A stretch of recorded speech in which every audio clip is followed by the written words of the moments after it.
what's great about sports. This is what the greatest thing about sports is. You play to win the game. Hello?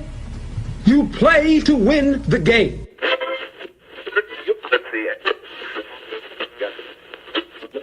Winning isn't everything, but it's the only thing. In our business, there is no second place. Either you're first or you're last.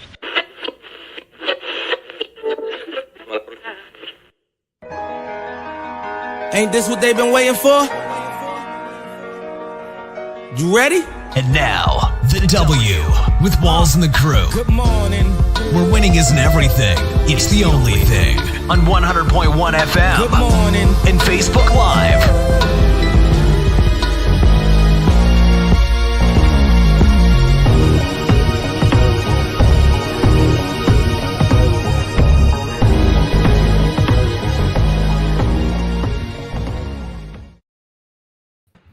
Good morning. Right back like we never left. Another Saturday morning with the W Show, Kansas City, talking sports and pop culture. If this is your first time checking us out, we greatly appreciate you making us a part of your Saturday morning. I don't know why Mike's wiping his shirt off. What's that about? It's a little wrinkled. Your shirt is wrinkled? I don't want to let Taylor go, I got to let Taylor, that's my girl. Before she was y'all. You've been waiting to wear that shirt, haven't you? He's been waiting to wear that shirt. Couldn't wait. I'm glad you called him out. We got to call him out every now and again on his BS. I've been wore this shirt. You can go back in episodes when I wore this shirt. Never seen it. Yeah, I've never seen it at all either. How was everyone's week? My week was good. Busy. Celebrated some birthdays. The month of June is like a big national holiday for some of us on this show, Yeah. So just out here celebrating my people. How about y'all? What we celebrating in June? I mean, I celebrated, graduating from airborne school, but I don't know what else is important. Juneteenth. Don't forget Juneteenth. Juneteenth, my bad. Talking about what we celebrating in June. Juneteenth. This is Juneteenth weekend, man. What's wrong with you? It's like Tiny's out there barking. It's Taser first and foremost, and I'm assuming an Amazon package was probably dropped off because 'tis the season for not another Taylor Swift shirt. That's cool. You got me a Tony Talley shirt. No, Michael. I'm glad everyone's having a good week. It's been a week of baseball for me. I know in Kansas City today is Tacos and Tequila Day. Shout out to our winner of our Tacos and Tequila ticket giveaway, Denny Eddy, who won our Tacos and Tequila ticket. So he'll be headed out to the Legend Speedway today to enjoy some tacos and tequila and a nice concert as well. Yeah, I'll be there. I'm excited because Pretty Ricky is coming. Is that your... Listen, I got new shoes on my right. Listen, I had all the lyrics down when I was in a high school. They were like, the boy band of my era. My sister had Jodeci and all of them. Pretty Ricky they were the guys for me. Sounds like you was proud if you had Pretty Ricky. What'd you say? So let me ask you this: How many singers are in Pretty Ricky? There's only one singer. One singer. Pleasure P is the singer, and then the other three brothers, friends, cousins, whatever they are, they're the rappers. Milli Vanilli. So it's a singer and a rapper and some rappers. Singer, Pretty Ricky. That's who it is. Heck of a group. We've got a lot to get into on today's show. We're going to talk Jac Caglianone. He got some silent treatment after he hit his first home run as a Kansas City Royal. We'll also talk to Shedeur Sanders. There's some back and forths going on about if people should be talking about his speeding ticket that he was going over 100 miles per hour earlier this week. We'll also talk former Raiders wide receiver Henry Ruggs. He's been granted a special release. And we'll talk some Big Three news.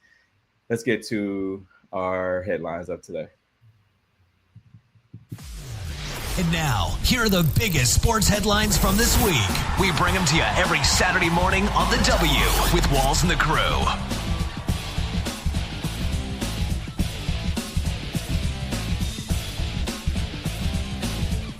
All right, Royals have celebrated Jac Caglianone after he hit his first home run this week. Let's see exactly what happened. I know Meta World Peace does not like Jac Caglianone or anything that we talk about via Royals, but let's see his first home run. High and deep. Right center field. Garcia is at the wall. Home run number 1 for Jac Caglianone.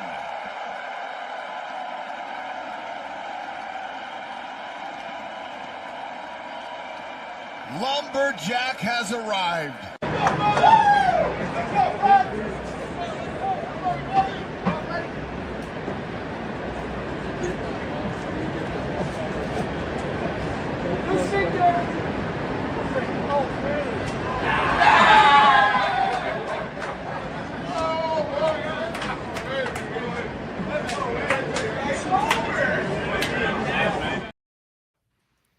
So Royals celebrated Jac Caglianone's home run with silent treatment. Then he hit another home run. So for the first time since he debuted in the for the past 3 weeks, he wasn't in lineup Wednesday against the Rangers, and Matt Quatrero encouraged the Royals prospect to, take a day.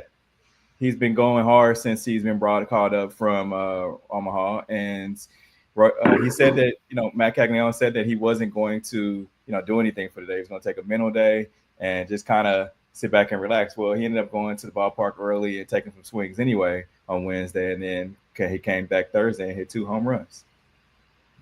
I think that's pretty awesome. You can tell when he hit that first one, just running around the bases, it kind of like set in for him. Like, oh man, like I really just hit my first home run as a professional baseball player, whatever.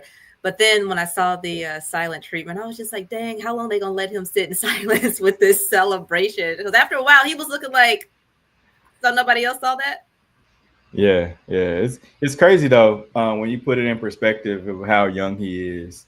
And, sometimes it still hadn't set in. Like you said, it hadn't set in for him, that he was called up, and he's used to, he went from, playing for the Naturals in Royals affiliate down in Northwest Arkansas, that he was called up a few weeks after playing with them, to Omaha, the Storm Chasers. And then he hit, I can't remember, 4 or 5 home runs with them in a matter of a few days. And so then getting called up is kind of like a whirlwind. I know his head was spinning. Yeah, it's a lot of pressure too, because isn't he, for him to be so young, but this is really a fast track for him to be in major league. Yeah, in baseball, it's said that you projected on a 10-year span. So where you are, they don't look at how good you are now, but they look at how good you will be in 10 years. And so it was definitely a fast track. But you got to think about it too. The Royals have done this. You look at Bobby Wood Jr. Yeah, he was fast tracked. And sometimes it doesn't work out, but in this case, I think it did. Yeah, I think I'm hearing a lot of people saying that they should have brought him up earlier in the year to kind of settle the noise, because there's so much concentration on him, because it's one of the lighter things to talk about with the Royals, with them being 38 and 38. So a lot of people thinking that the pressure's kind of got to him, because I know there was a game a few weeks ago where he struck out in the bottom of the ninth with a go-to run. And a lot of people that I was talking Royals, they say that they shouldn't brought him up. They think that if they were going to bring him up, they should have brought him up at the beginning of the year instead of the middle of the year. Trying to figure out where to place him at, thinking that the pressure's getting too much to him, because he's only batting .220. He's got 13 hits, which is decent, but hopefully he turns it around with those 2 home runs. Because they're 38 and 38, and they still have a chance to make it to the playoffs based on their record if they can get past the Indians. I don't think they're going to catch the Tigers though, being 10 games behind. Yeah, he's only 22 years old. Yeah. Just think about it that way. He's 22. Bobby Wood Jr. is 25, and you have the old head Salvador Perez at 35. So that 10-year difference, is huge. Yeah, it is. So we'll see. So we going to the Dodger game? Birthday Dodger game? So speaking of the Dodgers, I know they had the Padres the bench clearing incidents with the Padres after Shohei Ohtani was hit twice. No, they hit my boy. They hit my boy Page like 3 or 4 times. Well, no, Page went 4 for 4, but they've been hitting him, whatever. So they did. They hit their player, and then they came up and hit Ohtani. So they're like, okay, we're gonna throw one at Tatis. You know. Yeah. So and then when that happened, yeah, you know, so it's weird. It's really weird. Shedeur Sanders, he got a ticket for allegedly speeding over 100 miles per hour, but this wasn't his first time since joining the Browns. So per Cleveland.com, the Browns rookie quarterback was previously cited in Ohio State by the Ohio State Highway Patrol on June 6th for speeding in a Cleveland suburb of Medina, Ohio. So per the Highway Patrol, Sanders was going 91 miles per hour in a 65 mile per hour zone on Interstate 71 at 5:13 p.m. So per court records obtained by Cleveland.com, Sanders missed his June 16th arraignment related to infraction, but they really don't know if he was supposed to be there, if his lawyer was going to handle everything. That was a $150 ticket plus court costs, which totaled a fine of $249. So then fast forward to June 17th, the night after his scheduled court date, Sanders was pulled over again, this time in Strongville, Ohio at 12:24 a.m. for his second speeding infraction in 2 weeks. Police say that he was driving 101 miles per hour in a 60 mile per hour zone in his Dodge pickup truck on Interstate 71 in the Cleveland suburb. So Shedeur Sanders addressed the matter during an appearance at teammate David Njoku's celebrity softball game, acknowledging that he made some wrong choices, but he was laughing during the whole situation. Let's see what he had to say. I know I'll be vibing, bro. He's just a regular kid.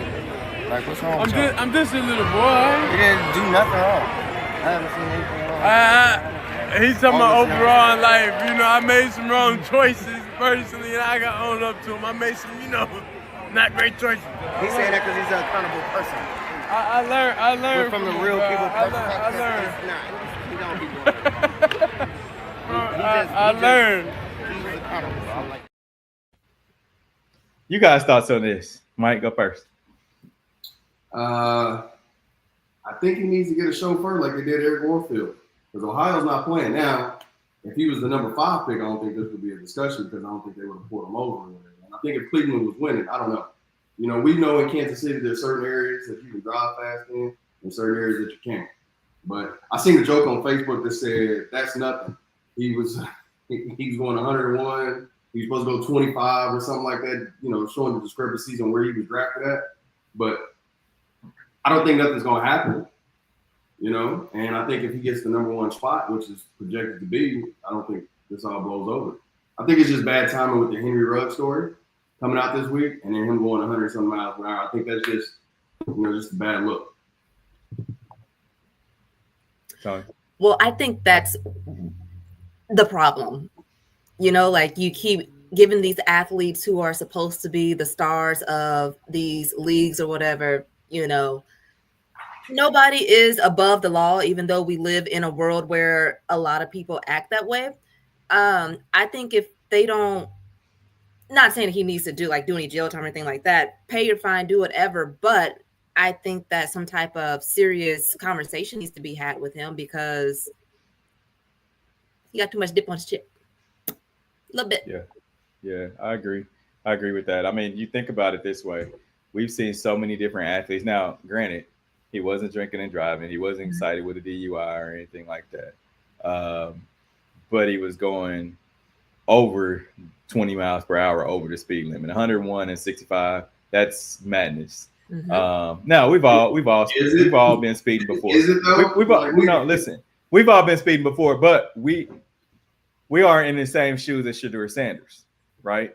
Like, he is one of the ultimate public figures right now. Everybody knows who Shedeur Sanders is. Not only for just his name, but his father's name as well. That Sanders name just goes a long way. And he's an NFL quarterback. There's so many NFL players that we talked about or not even NFL players, but just athletes, as Tony said, over the past 2 to 3 years that have gotten in trouble for reckless driving, especially at 12:24 in the morning. Now, you know what they say, anything that happens after midnight, nothing good happens after midnight, right? So I don't know. I think it's still something to talk about because it wasn't his first infraction. After you get your first, it's like, all right, you know, you're going 92 and I don't remember how fast it was, but was he 92 caught in the miles per same hour. car? Was he caught in the same car? Yeah, it was the same car. I'm going with Target, man. Stop picking on my car, man, because it's a fast car. No, it's a Dodge Ram. No, but it's a swooped up Dodge Ram. No, it's like a track hawk or something like that. Or maybe you just do the speed limit. Or that. Well, are you doing 65 in a track hawk? Am I doing 65 in what? In the type of vehicle he drives. Well, first and foremost, I'm a law-abiding citizen. I don't have Shedeur Sanders' money or connections. Therefore, I'm going to follow the law so I don't have to go to jail. Me too. Me too. And you know what though? The crazy thing about it is he didn't learn from his first. And then, but the thing that gets me, and I'm not bashing Shedeur Sanders by any means. Like he's his own man, young man, you know. But he was laughing about it, you know, with the video before his court date. Makes it seem like he knows nothing's going to happen to him.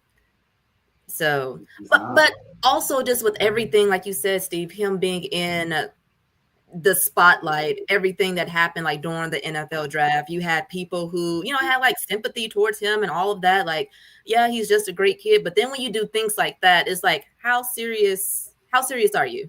Sergeant Chip Boy. There was a video out there. He was being very respectful to the officers though during the process. And then I guess his girlfriend, somebody else was in front going 91, but he got the ticket because he was going a little bit faster than her. And the officer even stated, he's like, hey, I'm gonna give her a pass, but I'm gonna give it to you or whatever. And the officer, you know, he was respectful. Here's my registration. Here's this, whatever. He's got a Mississippi license, I guess. You know, but hey, if he gets that number one quarterback spot, right, and they win 10 games, none of this matters. Yeah, none of it matters, but we're still talking about Ohio. We're still talking about being a black young man in Ohio at the end of the day, right? Like, so once you have yourself marked as a guy who is going to be going over the speed limit, now every time they see you're not going to get the benefit of the doubt anymore. And that's all I'm getting to. Like, you're not going to get that benefit of the doubt. Oh, and what he said that kind of stuck out to me was, oh, I'm just a little boy. He said that. Yeah. Or I'm just a boy. I'm just a boy. Like, no, you're not just a boy. You're a grown man, right? Like, you know, if that and him by him saying that, it makes me understand. Like, you really feel like you a boy? Like, no, you gotta take on responsibility that you are a grown man and you can't do little boy stuff. Yeah, that was some little boy stuff that you did, but you a grown man now. I know they daddy be able to just punch in the air. Like, here we go again. Let me call somebody so I can clean this up. I call cap on this law-abiding citizen thing and going to speed limit on both of y'all, man. Especially you, Steve. I done rode with you. So I'm honest about mine. I got a thing where if I go over 90, it bing, you know, telling me I'm going too fast, whatever, because I need to watch out because you just do it sometimes. That's why I like 100 and a track hawk. That's just pressing down on the pedal a little bit. Open highway at the night, man. We've all if you get pulled over and taken in and it's 12:24, don't call me. I'm asleep. Okay. Since we're on the speeding topic, former Raiders wide receiver Henry Ruggs granted special release to speak to prisoners about rehabilitation at a rehabilitation event. So former Las Vegas Raiders wide receiver Henry Ruggs was granted a special release from prison to speak to Hope for Prisoners, an event at the Billy Walters Center for Second Chances. So during the event, conversation centered around how life can change in an instant, and Ruggs apologized to the family of 23-year-old Tina Tintor. On November 2nd, 2021, Ruggs killed Tintor and her dog in a DUI crash. So Ruggs said, one, that I wish I could turn back the hands of time. I would love to meet them and have them meet the real Henry Ruggs and not the one that was escaping from something.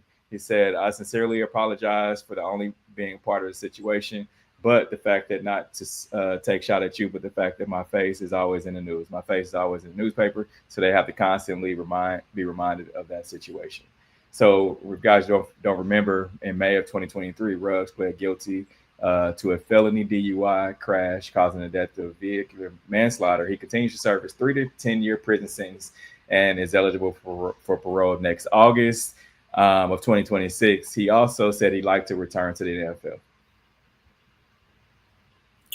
Oh. I feel sorry for him. I think what I was reading, because I read the report, is that he's still thinking about an opportunity to get in the league. I think it's admirable that he's going around, speaking to people who can get out of prison and giving his story. I always think back about what Nick Saban said. Like, where was his friends at? Who was going to take his car? When somebody's speeding like that and drinking, who are the people that are around them saying, hey, yo, let's take an Uber, or calling and see if you're okay? Because up until that point, the only thing that we know about Henry Ruggs is that he was a great receiver out of Alabama and a great kid, that just made a mistake. So I hope that when he gets out, he is able to kind of not really take the Mike Vick approach or whatever, but upstart his career and do what he wanted to do, what he went to college for and what he got drafted for, and play football and kind of live his life. Yeah. I think it's going to be a long, I want to say a long journey, but I mean, like he has to live with that guilt, forever. And the more that he's in the spotlight, it mentioned, Steve, you just read, him always being in the newspaper. So that family always has to be reminded. And I'm sure any reporter, whatever, like they're always going to, regardless if he does well, he goes NFL, right? You have those reporters who are always going to try to link him back to what happened in 2023. So hopefully he just gets surrounded by a good village. Yeah, I think he'll get his shot again in the league. Now that the question is 26. Yeah, the question is that, I mean, an average age for an NFL wide receiver, is between 23 and 28. I mean, you have some outliers like Tyreek Hill, who's 31, and some other guys who are up in age. But he hasn't. Think about it. I remember reading a story about, you brought up Michael Vick. I read a story before about Michael Vick when he was incarcerated after the dog incident in Leavenworth. And it just talked about how he was still working out, how guys were looking out for him, while he was in prison, and they told him, like, hey man, once you get out of here, we don't want to see you back in here again. Yeah. And I feel like we'll probably hear some stories like that come out about Henry Ruggs. And there's still some guys that are in the league now that still, take care of Henry Ruggs because they were good friends at the University of Alabama. And so I feel like he's remorseful. But again, like when Michael Vick came out, you're going to have all those people that aren't going to be happy about him getting out of jail and only having to serve, if he gets out in August, only having to serve, a few years in jail after killing someone for reckless driving. But I think people deserve second chances. But then again, you're going from some of those NFL fans that's not going to be happy with whatever team that brings him into account, just to see, how fast he still is or if he can still catch a football. Because it's going to take some time for him to get reacclimated. I don't know how long was Vick in? 2 years? 2 years. Yeah, but he was throwing a football. He wasn't running and trying to run routes and catch a football. Yeah, he was still running though. He was still running. That's a little different though. That's a little different from running routes. From the positions or whatever. Yeah. Yeah. Getting the timing back. But Vick was a freak of nature though. So I think Vick was at this tier, and then when he had got out, he was on this tier, which is basically almost average to everyone else. I think he was a special talent. So I was just seeing a documentary on the game that changed his career when he got out or whatever. But I think in the eye of the law, there's no winners in justice. If he gets out too early, then the victims are going to be sad. If he stays in forever, then his peoples are going to be sad. So I think in the eyes of the law, there's no winners in field of justice. But do you guys think he'll be able to play in NFL again? I think somebody will give him a shot. Just to put money in his pocket or whatever and see where he's at. I think so. Yeah. Being that young, he's not going to be 30, and being a top tier talent like he was, I think he'll get an opportunity to play, at least special teams. I like that. All right, Rachel DeMita fired by Big Three after Caitlin Clark post during Big Three game. So Big Three fired courtside reporter Rachel DeMita after she posted about Indiana Fever star Caitlin Clark on X while working a broadcast for the league. Let's hear what she had to say on her social media. What's up, you guys? I'm Rachel Demita, and welcome to the Courtside Club. In today's video, we need to address the elephant in the room, or the elephant that is currently going viral on social media, and that is the news that I was fired from the Big Three. Now, my intention in making this video is just to tell you guys the truth. I don't have a publicist telling me what to say. No one's telling me what to say. I just wanted to give you guys the truth, give you guys my side. You guys were also so invested in the Big Three from all of the content that I've made about it here on my YouTube channel, on Instagram, on Twitter, TikTok, all of the things. So I feel a responsibility to tell you guys the truth, let you guys know what happened. And I don't want to make this any more dramatic than it needs to be. So with all of that being said, the rumors are true. I was fired from the Big Three, and my team received an email at 11 p.m. on Tuesday with a letter that essentially said that I had been terminated. Now, I don't want to misquote anything, so I will just let you guys know exactly what that email said. They said, "It has come to Big Three's attention that Miss Demita was posting on her social media platforms during this past weekend's Big Three games and promoting the competing New York Liberty vs. Indiana Fever WNBA game that was being broadcast at the same time. The league is extremely dismayed and disappointed by Miss Demita's severe lapse in judgment while performing services for the league, during which time she should have reasonably known that she should have been promoting only league games. The league provided her with unique access and opportunity to be a focal point on national broadcasts, so management was completely taken aback to learn that she was posting about another league's games while in the midst of rendering services." Now, this is true. I did send out 3 tweets about the Indiana Fever versus New York Liberty game during the Big Three broadcast. And again, you guys, I want to be completely transparent. I will show you the exact tweets that were posted during that time. So firstly, to start the day, I tweeted a selfie and I said, "Let's work," and I tagged the Big Three and CBS Sports.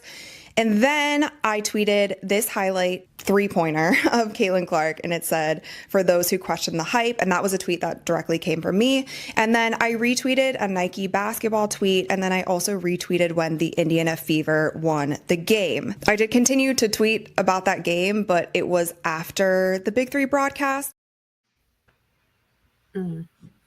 Tony, your thoughts?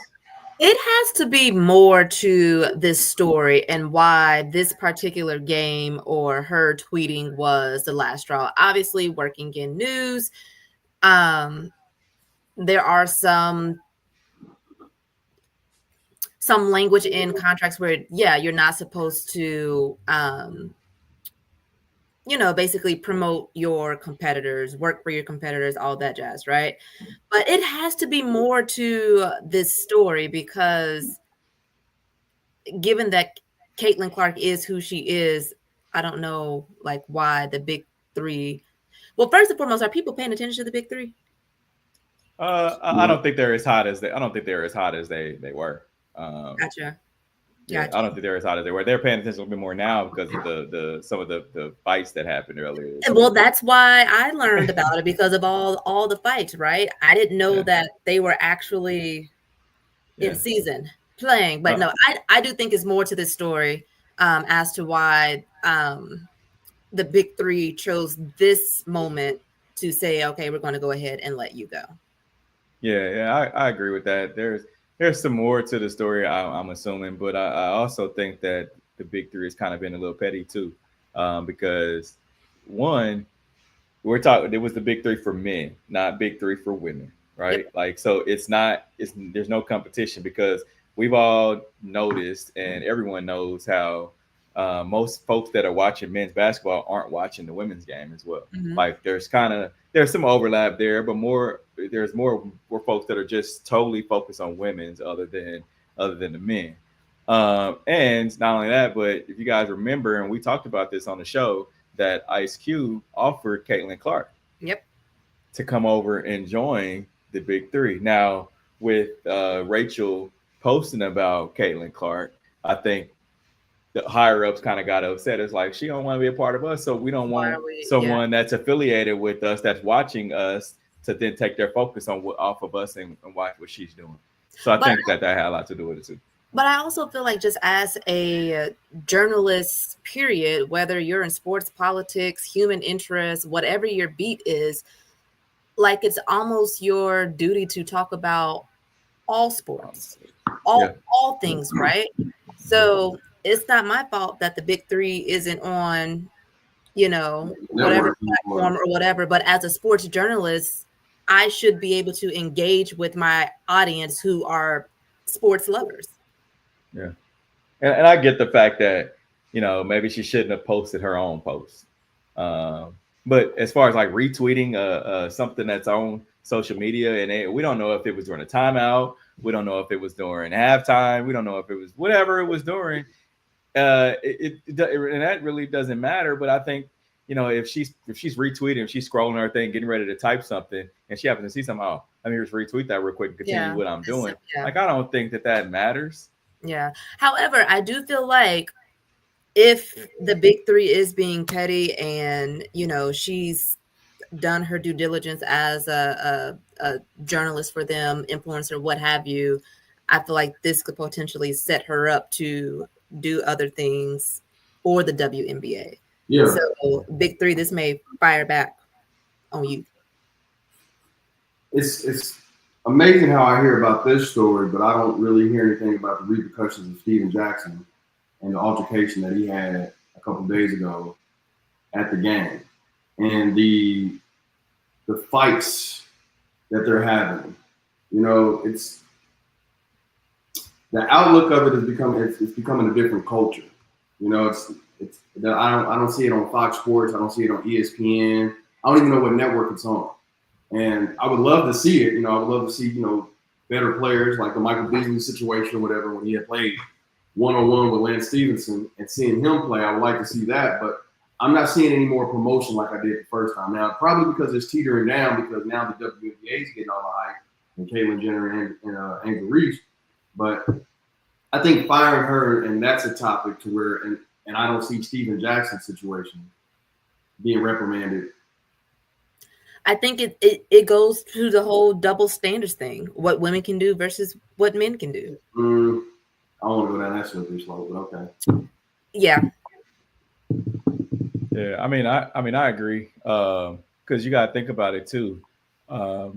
When she is a spokesman for them, right? So they're feeling like, oh, well, people are watching what she does or what she's posting or stuff like that. I want to know how much she's posted about the big three the day that she was there, because I know she only showed that one about CBS Let's Work Big Three or whatever. But how much after that did she post about the big three? Because she didn't post anything. If she didn't post anything about the big three after that, or while she was there, then I can see that there's been a problem. Like, hey, we're paying you to cover us, whatever. And you didn't post anything about us. You only posted about other games that are happening. That's not telling people, hey, tune in and watch, because and I don't know if that's what they're saying, but if you're not posting, telling people that, hey, tune in and watch, I'm on the big three broadcast, whatever. Then what day was this? Problem. This was Tuesday, whatever day Tuesday was. So that would have been like the 17th, I think. Yeah. So I get it. They're now. You mentioned contracts earlier too, Tony. If it wasn't in her contract to say you have to have this many posts. No, it's not about that. I was wondering why they fired her, because they took it as they were promoting their competitor. Who was the competitor? But the WNBA. They're trying to steal ratings for the WNBA. That's their competitor. They're going, listen. But she posted about you can't see it. This is Asia Wilson. This is that's on the their competitor though. Okay, so that would be like you're broadcasting at the same time. Right. Yeah. And so you don't want to steer the directions to there. You should be posting content, and that's her job. I can't be working at Ford, and then I'm like, hey, look what's going on at Tesla. They're blowing up the cars, whatever. Whether it's negative news or positive news, or anyway, you're posting about their news, whatever. Which I can understand that. That's a conflict of interest. Looking at her Twitter feed, unless she has deleted things for the big three, I don't really see anything on her. That's what I'm saying. Personal account. So if she's yeah, It's above my pay grade at this point. Yeah. On that note, we're going to take a quick break. Coming up, we'll talk something interesting about our Lakers family. Plus, we'll talk about Angel Reese a little bit more in the Big Three. We'll be right back. This is the W Show.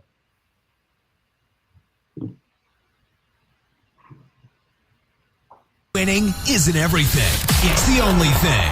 On 100.1 FM and Facebook Live. What's up, W Show fam? Are you in the market for a new car? Make sure you go and check out our friends at Riceman Nissan. They're currently having a February sale, and they have over 300 vehicles in stock, and you can get up to $10,000 off. Mention the W Show, and they will take an extra $500 off their advertised price. Riceman is located right up in Tiffany Springs, just south of the airport. Let them show you the Riceman way, every customer, every time. Hey, what's up, sports fans? Here's your chance to be a true champion with our friends over at Underdog Fantasy. It's super easy. Just pick higher or lower on your favorite players and test your skills for some serious prizes. The more champions points you play for, the more you can win.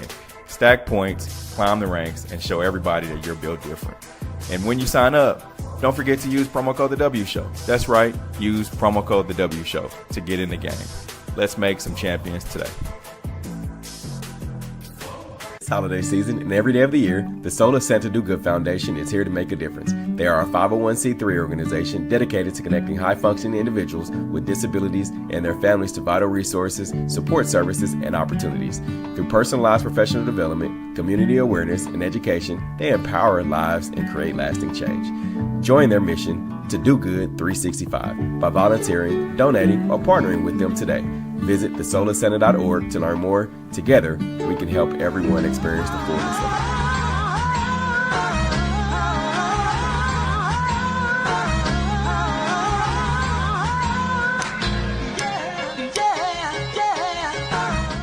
Back in on the W Show. Remember to use hashtag talk about it, and we'll talk about whatever topic you want. This one I know that you're ready to talk about, Mike. The Lakers. They have made some noise this week with their sale. So Jenny Buss sells majority ownership of the Los Angeles Lakers to Mark Walter for a record $10 billion deal. That's the big B, not the little one. So after more than 4 decades, the Buss family owned the Los Angeles Lakers, and they're now changing hands. So the Buss family is entering an agreement to sell majority ownership of the NBA franchise to Mark Walter, who is the CEO and chairman of TWG Global, according to ESPN Shams Charania. So Walter is also primary owner and chairman of the Los Angeles Dodgers, and he owns stakes in Chelsea and English Premier League and F1 team and the WNBA's Los Angeles Sparks, among other things. He currently holds a minority stake of 26% in the Lakers too. So the deal is expected to have a valuation of approximately $10 billion, which makes it the largest sale of a professional sports franchise in the world.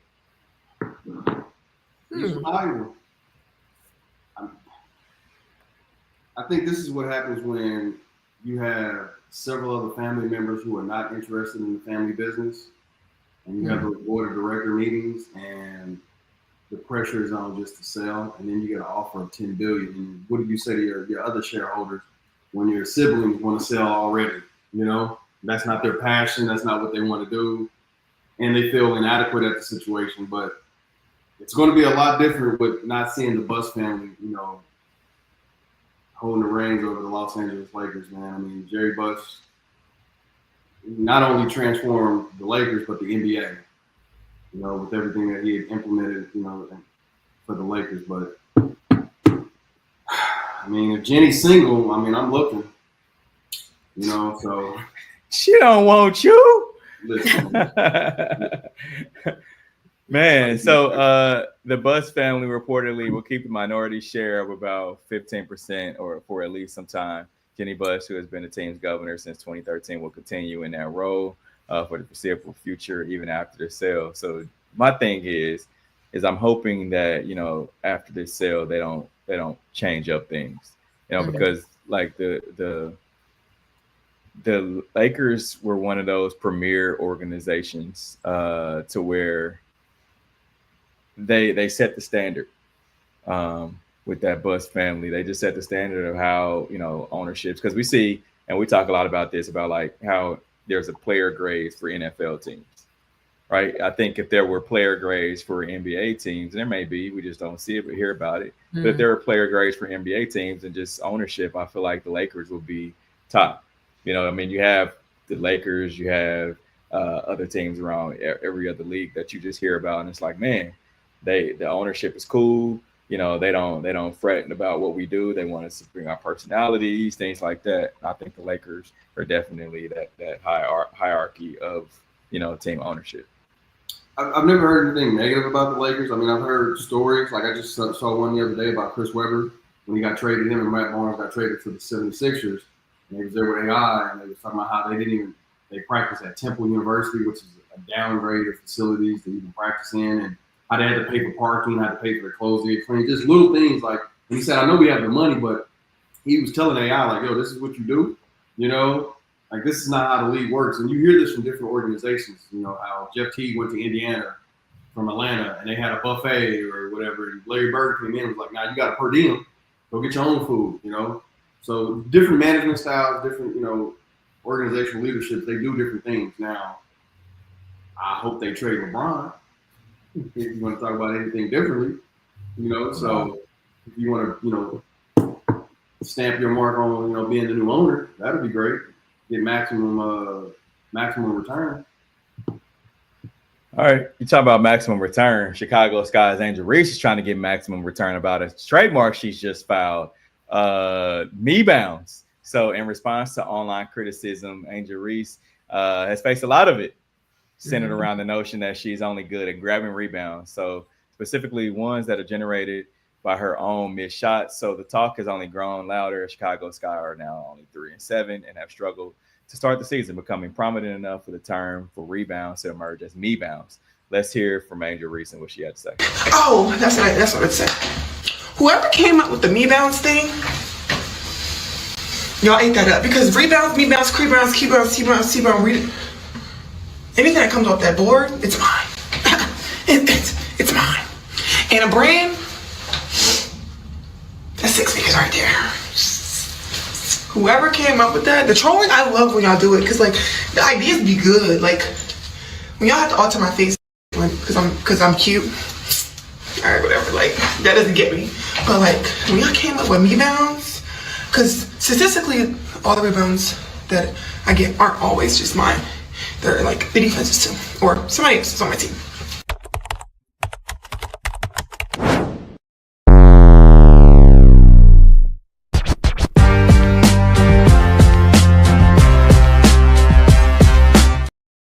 So you guys see after that she came up with she trademarked the file me bounds, and she now has merch. So sorry for the person that did come up with it and didn't trademark it. Yep. So I mean, that's a way to get back at all the trolls. Like, oh, you got something to say? Let me see how I can spin this and make this work for me. So, me bounds, rebounds, T bounds, cree bounds. Paper bound. You know, getting that bread. It's bound. A brand. It's a brand. So. Yeah, I think she'll do well with it. Sometimes now my question is, could that person who came up with it, could they say, oh, well, I came up with this and you're taking my saying that I've always said and have some type of legal? Funny you should say that. Taking business law for my graduate course. If they don't email it to themselves, if they don't do any type of legal to trademark it or to copyright it, like if you come up with an idea, they always say that you have to email it. So then it could be like a legal document that you came up with. A timestamp. Yeah. If they didn't do any of that and they just heard it and they didn't trademark it or get a license for it or whatever, then it's just like me coming up saying a special sauce and then you actually put the ingredients together and then everybody loves it. If I didn't do anything with it, it's fair game. Yeah. Look at you paying attention in your class. Yeah, well, since we had to timestamp some stuff, since we got to make it known, I think, you know, stuff like my son's Dub Squad, like we've come out with, because his nickname's P Dub, and we talked about him joining the Dub Squad and stuff like that. So now it's out there. So now I know, but now we timestamped it. Even if they That haven't was seen going it to be my before. question. Like, what if it's on social media? Because obviously everything on social media has a timestamp, a date, all of that. So if this person like tweeted this to her or tweeted about it, isn't that technically a timestamp? I Do we have think any though, lawyers? Any lawyers watching us or listening to us on 100.1 FM? I think though, if you want to talk about paying attention in class, I think that if they don't take the necessary steps to do anything, like if there is not an agenda with it, right? Like if you don't have like an informal or formal business plan with it, it's if you was pursuing it, because anybody can say anything at any time, right? You can go back to founder with McDonald's and see what he did, and he took over the McDonald's franchise, whatever. Like you can say or do anything, but if there's not any legal steps to it, then it's not yours. So you have to take those steps. He might pass. He might pass his class. He might. I pass all my class. Hold on. You know what? I'm gonna show it where I'm gonna show you. Look. It's believable. I'm just like, okay, let me make sure I start doing business plans. So Steve, you make sure you got a business plan for the Dub Squad and P Dub and P Flick, all the names that Peyton got. Okay, so we can make sure. You thought I was a dummy? Well, you do claim sometimes that you can't read. Read. Hey, listen. The guy I read a legal document. I'll tell you. Since we talk about reading, a full reveal of Portland's WNBA expansion team appears to be coming very soon. So the team announced on Friday, since you all can read, that on X they posted the countdown is on with a date of July 15th in a graphic. So the Athletics' Sabrina Merchant reported on Friday that the WNBA filed trademarks both for the name Portland Fire and a stylized P logo. The applications indicate that the league could be bringing back the name from the team that played there in 2000 and 2002. Nice. This is what we want, right? Like more WNBA teams. Which brings me to the question. Do you think Kansas City could have a WNBA team? I know Patrick Mahomes and Brittany Mahomes has talked about it, but do you think that they could, have a WNBA team? It depends on who we get the investors. I think we can. I mean, and just based off of the Caitlin Clark hype here in Kansas City, I feel like if we were to get a basketball team, a WNBA basketball team, the city would support. So that's one thing I've learned about Kansas City in sports. They gonna support. They had to change the infrastructure. I think our transportation. We've spoken about this, in other shows when we're talking about where should the stadiums be for the Royals of the Chiefs. I think they need to keep building our infrastructure. Our transportation system needs to be a little bit better. I think once they do that, the WNBA team would be great. I would not like to see an NBA team here. I know that's hard to say, whatever. I think about the social economic effect of it or whatever. I think business will boom or whatever, but I just think with marijuana, sports gambling, and an NBA team here, I think it'll be unbearable to live in the city. I think the prices will be too much. I think living downtown would be so much of a luxury compared to when we live in that area, to where it'd be unaffordable for the residents that's been there for 20, 30 years. Well, they're already doing that before the team. But I think a lot more. And I think you'll see a lot of businesses. Like I was driving by downtown the other day, and I was glad that I can't pronounce the name, that suit and tie place that used to be next to that bar. It used to be the daiquiri shop. It starts with an S. I was so happy to still see it there because it's been there for years. I got my first suit jacket from there, but I've seen a lot of businesses go away because of some of the infrastructure and some of the new businesses coming in. I've seen on the reports to where property tax went from $48,000 to $200,000, and business owners are in a scramble and trying to get Frank White out because of this new property tax blunder that's going on in the city. So make it affordable for the citizens. I tell you what's affordable is KC Current tickets. And someone who's happy about the affordability and the valuation of the team is Patrick Mahomes and Brittany Mahomes. So Forbes published their list of most valuable NWSL teams, and the KC Current are only behind the Angel City FC and only by $5 million. So $280 million versus $275 million. So the Kansas City Current slightly outranked Angel City FC annual revenue by $36 million versus $35 million for 2024. Brittany Mahomes took to her Instagram story to post about the accomplishment and the $275 million valuation that her and her husband have made. So they've come out on top. They definitely didn't spend that much when they first put money towards the NWSL expansion team. Winning helps. And then merchandise, man. I love the color concept that they have. I love the stuff that, like, I showed you that jacket. I still want to get that jacket. You know, the merch helps. You know, and Tony may be able to help you get that jacket. She don't like me. You know, I'm not gonna help you get the jacket now. She never was. Look. Now it's easier for her to say no because of what I said or whatever. But if I was like, "Oh, thanks, Tony, that'd be so great," I'm your #1 fan. I'm over here supporting or whatever, and I don't get no love. I can't read. You didn't think I was passing my classes, whatever. I feel it. I can understand it coming from him. We've been knowing each other since damn near diapers. But you, it's all up. You said you couldn't read. I didn't make that up.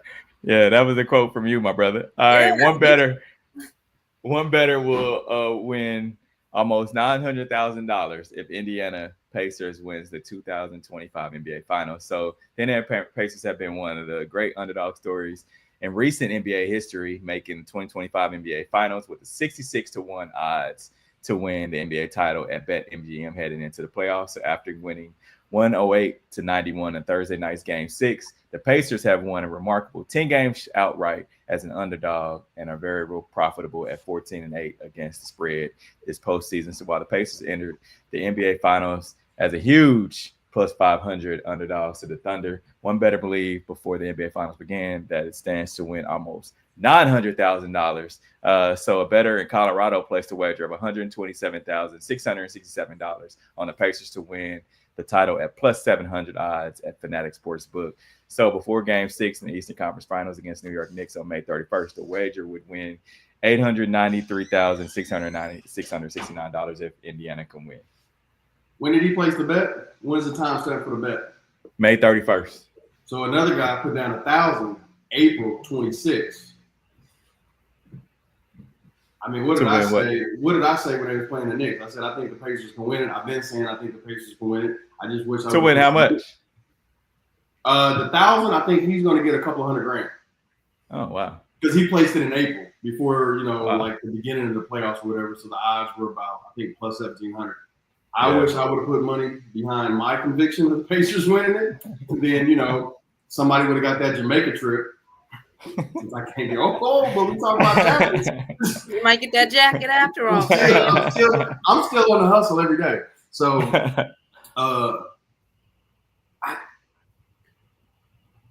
friend of the show, Q, best friend, he sent me. I don't know if he sent you a ticket. Put a $10 ticket down on some baseballs, like I think it was like a 5-letter 1,700. And the first thing he said was, "I was about to put 50 on it." I just hated that it's not us. I just really do. Like, picking the things that we come up with or whatever to say, and these long shots, whatever. Like, why not us? We good Christian folks, right? Maybe if you was law abiding, things would work in your favor, my brother. What'd you say, man? I said if you was a law abiding citizen, maybe things would work in your favor, my Christian brother. Thou shalt not. On that note, we're going to take a quick break. Coming up, we'll have our header 11 seconds. We'll be right back. This is the W Show. You're tuned in to the W with Walls and the crew, where winning isn't everything. It's the only thing. On 100.1 FM and Facebook Live. Are you not entertained? Are you not entertained? Is this not why you are here? Come spin with us, Kansas City. KC WeSpin 360 is the coolest 360 video spinner experience for events. KC WeSpin 360 is taking it to the next level. The 360 video spinner platform rental will be the life of the party. Everyone will be talking about their 360 video experience while bragging about it on their social media pages. The captivating slow motion and reverse effects will have your guests feeling like celebrities. The KC WeSpin 360 video spinner can capture slow-mo videos, GIFs, and boomerangs from every angle. specializing in corporate events, weddings, social gatherings, bar bat mitzvahs, school events, and fundraisers. KC We Spin 360 can be found online at kcwespin360.com. Come spin with us, Kansas City. Your loved ones matter the most. Take the burden away by pre-planning personal arrangements that fit you and your family perfectly. Golden Gate Funeral and Cremation Services will be here to comfort your family and take special requests. Plan and feel confident your loved ones will be less stressed and can console each other in their time of need. We will be here when you need us at 816-231-GATE or visit kcgoldengate.com. Exchanging your grief for a golden experience. Football fans, you can't spell gate without Gates, and great tailgates start with Gates sauces and seasonings. Named synonymous with mouth-watering tailgates. When you make your list of tailgate essentials, add Gates sauces and seasonings to that list. Spice up your tailgate experience with that unmistakable great taste. Available in 4 tantalizing flavors: classic, sweet, mild, and hot. Find it at your local grocer, and if you don't see it, ask for it. Visit GatesBarbecue.com to purchase any of the great sauces and seasonings. Great tailgates start with Gates.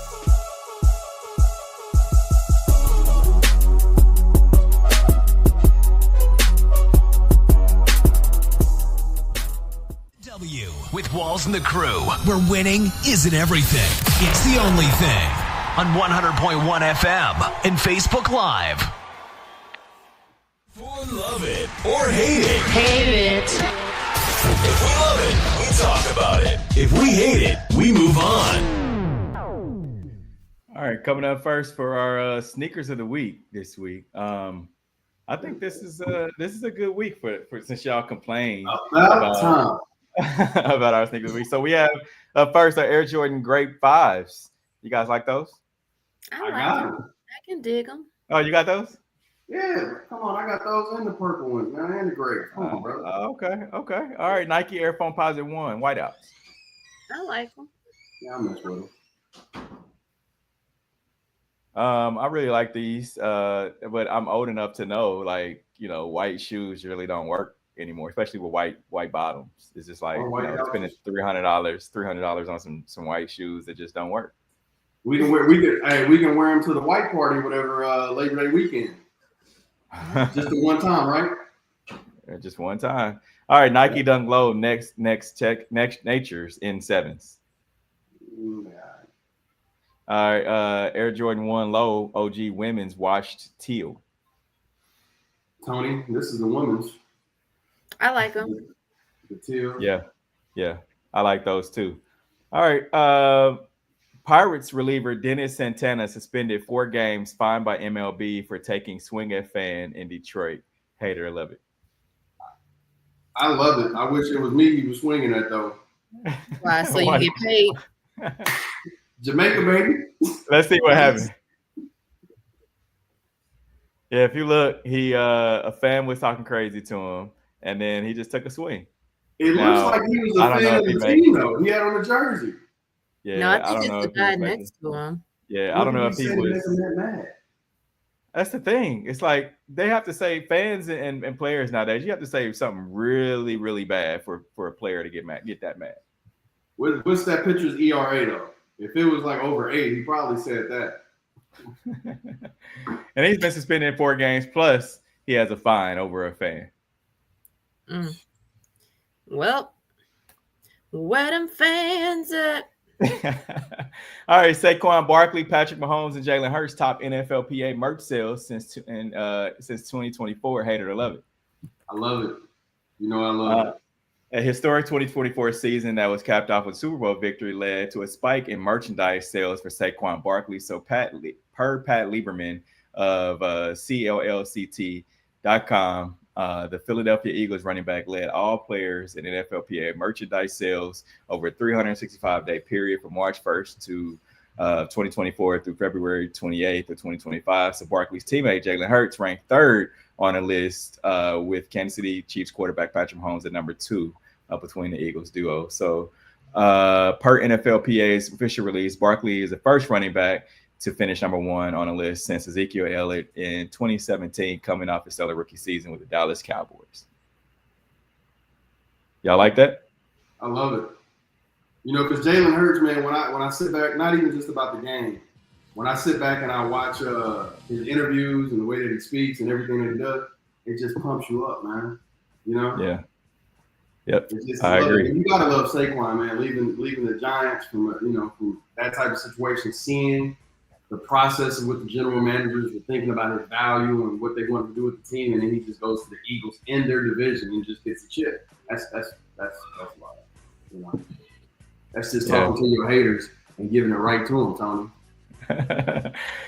Yep. Speaking of showing love, we appreciate everyone who showed love today, hanging out with us on this nice Saturday morning.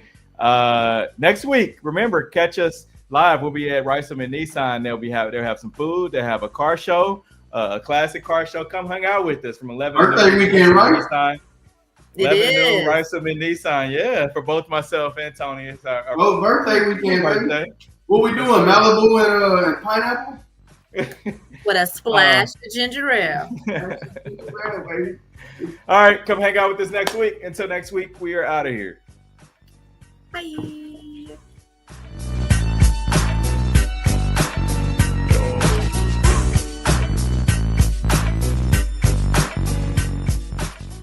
Show by the host, co-host, guests, and call-in listeners are solely the opinions and responsibility of the original source who expressed them. They do not represent the opinions of the W Show, 100.1 FM, One Kansas City Radio, Sideline Sports Talk, Team Wall Street Foundations, or affiliates.